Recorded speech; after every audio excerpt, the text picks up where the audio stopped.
Assalamualaikum warahmatullahi wabarakatuh. Anak-anak sekalian, kita lanjut materi kita untuk belajar komputer akuntansi perusahaan manufaktur.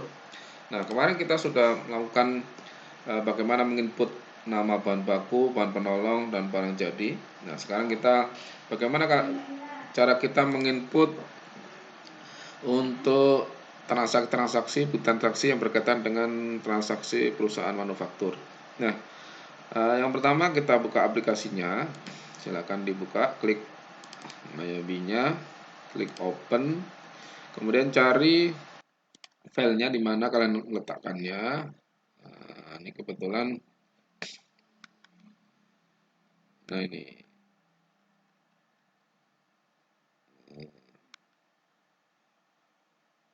cari dulu. Nah, di sini industri. Nah, kebetulan terserah aja kalian file kalian ya.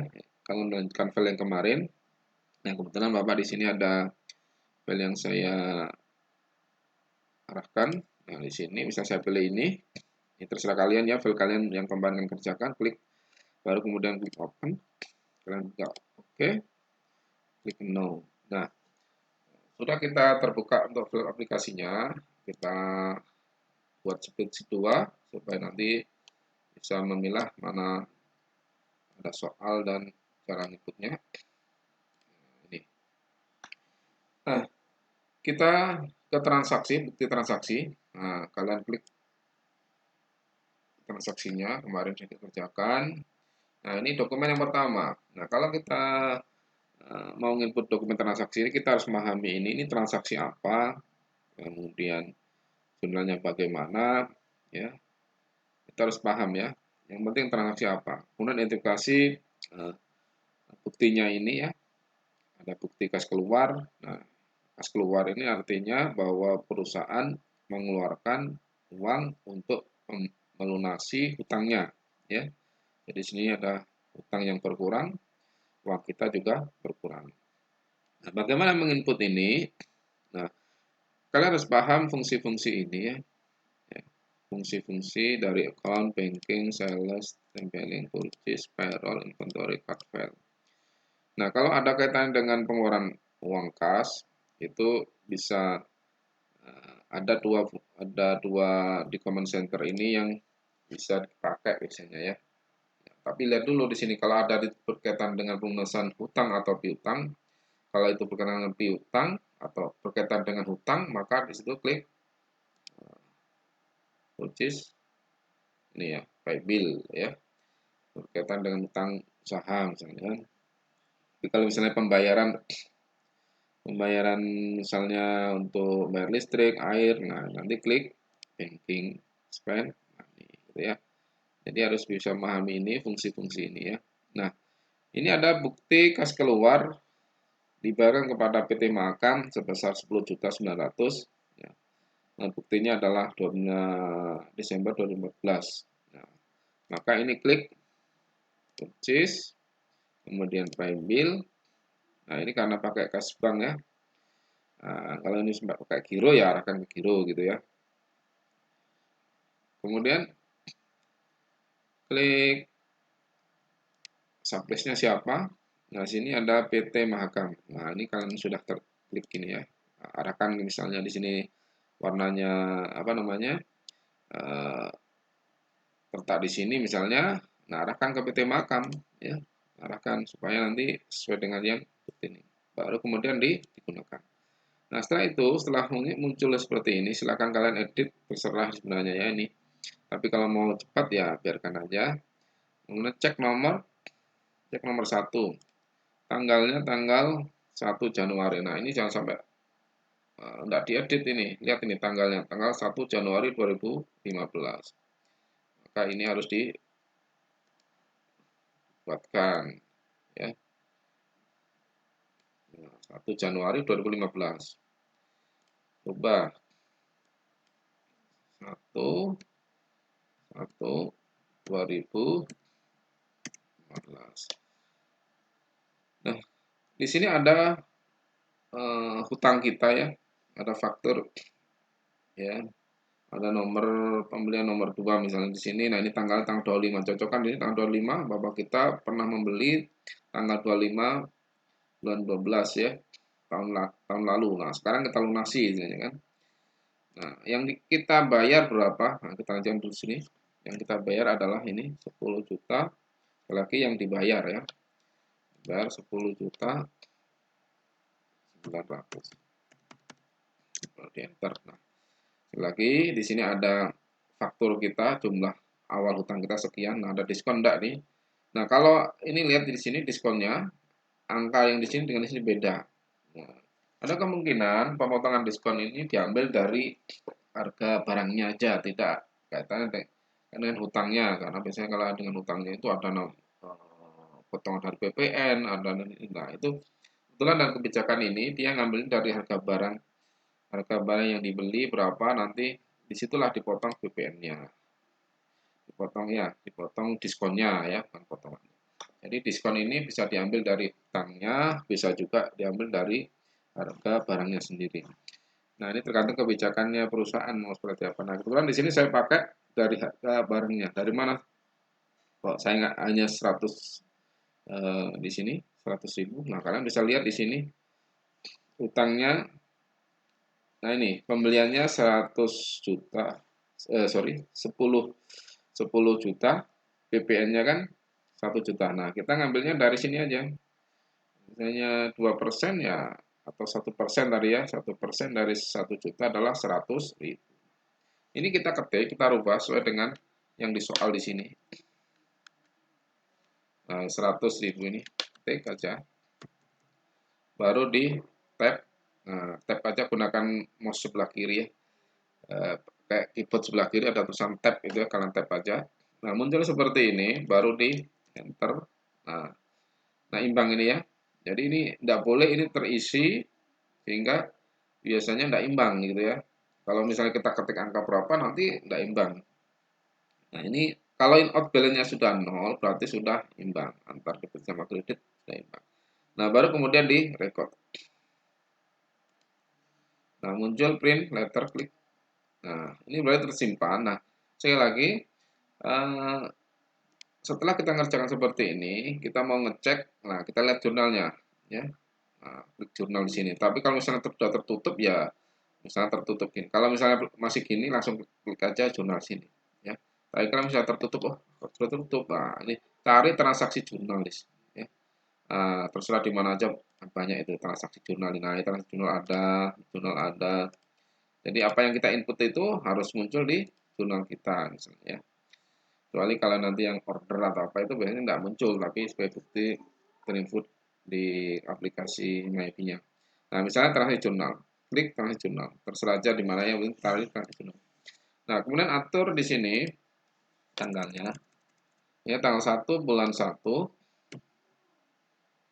2000, misalnya kita pakai 1 tahun lah ya, tanggal 31 bulan 12. Usahakan ini tahunnya tahun 2015 atau apa ya, tahun 2015 akhirnya ya. Kalau ini kalau date from-nya terserah aja. Kalau itunya ini usahakan minimal 2015, mau 2020 enggak apa juga supaya muncul semua misalnya kan. Nah, baru kemudian setelah kita atur ini baru klik all. Nah, inilah transaksi yang yang sudah kita input. Nah, kita lihat di sini transaksi yang pertama ini di sini ada tanggal 1 ya, 1. Nah, ada 3. Jadi bukti transaksi ini sama aplikasinya kita pilih jadi 3 ya. Ada 3 bentuk gini. Nah, kita lihat di sini ada potongan 100.000, sedangkan di sini ini koma-koma ya. Potongan pembelian ini kok ada koma-koma. Nah, inilah yang kita betulkan, kita sesuaikan dengan potongan kita ya. Dengan rubah ke dalam 100.000. Nah, klik aja di sini di ujungnya, klik tanda panah. Baru nah, seperti ini ya, muncul seperti ini. Muncul seperti ini. Nah, kalian jangan merubah yang lain. Nah, kalian ini aja kalian rubah ke dalam MT. Nah, ini kayaknya, nah saya geser sini, bisa enggak? Nah, geser lagi. Nah, jadi jangan merubah yang lain.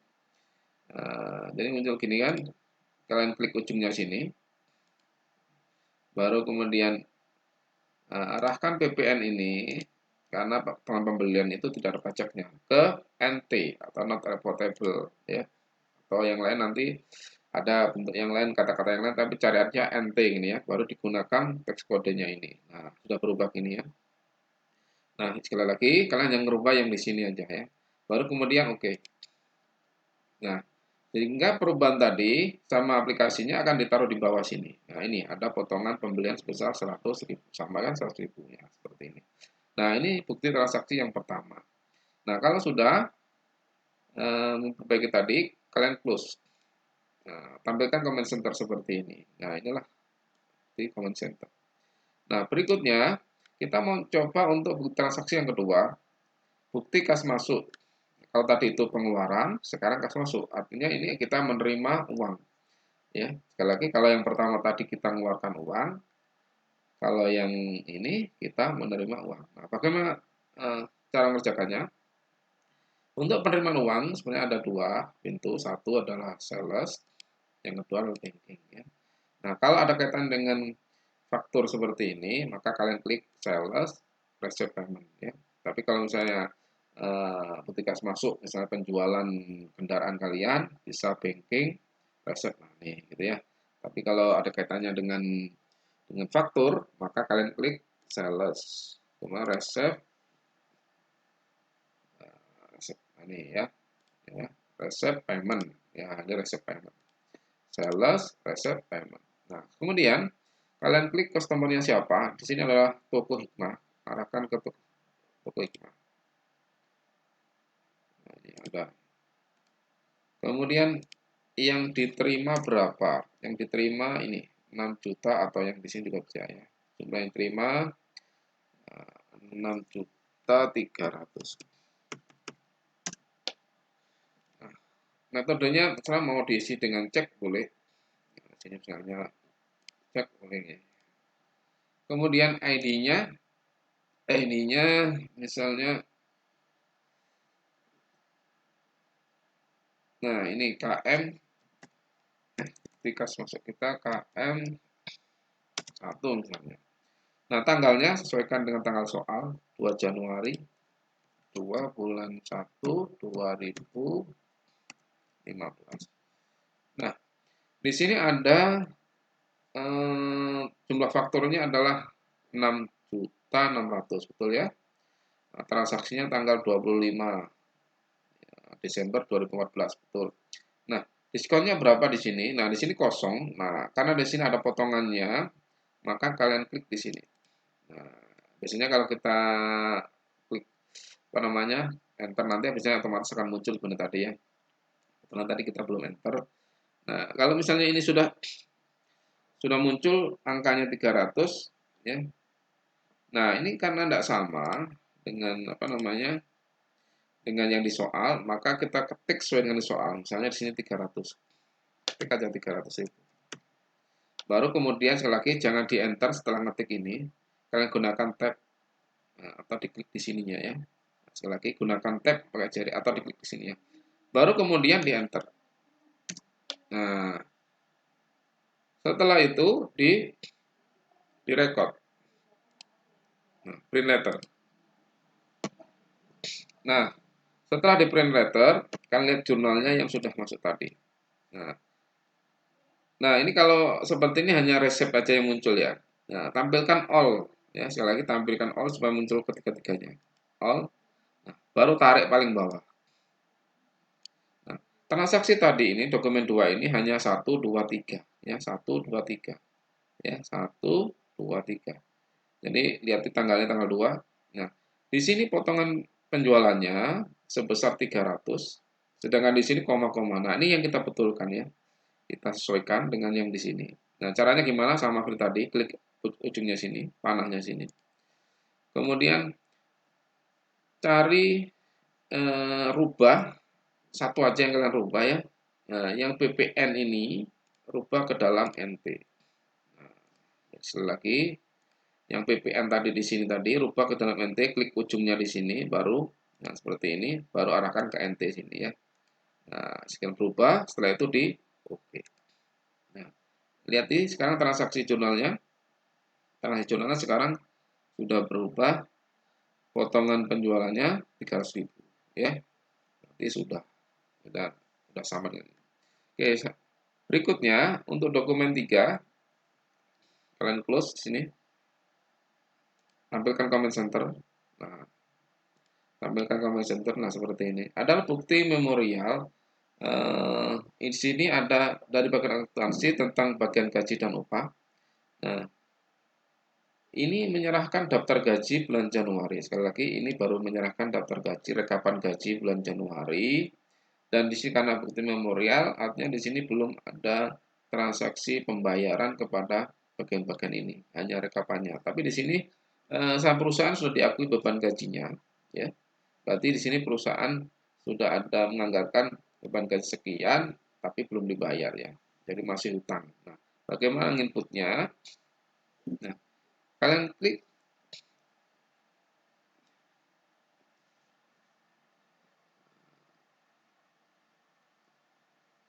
Nah, kalian bikin aja di jurnal umum bisa ini ya. Nah, klik aja jurnal, klik account, kemudian record journal entry. Nah, karena memorial misalnya M1, tanggalnya sesuaikan 2 bulan bulan 1 2015. Kemudian memonya di sini daftar gaji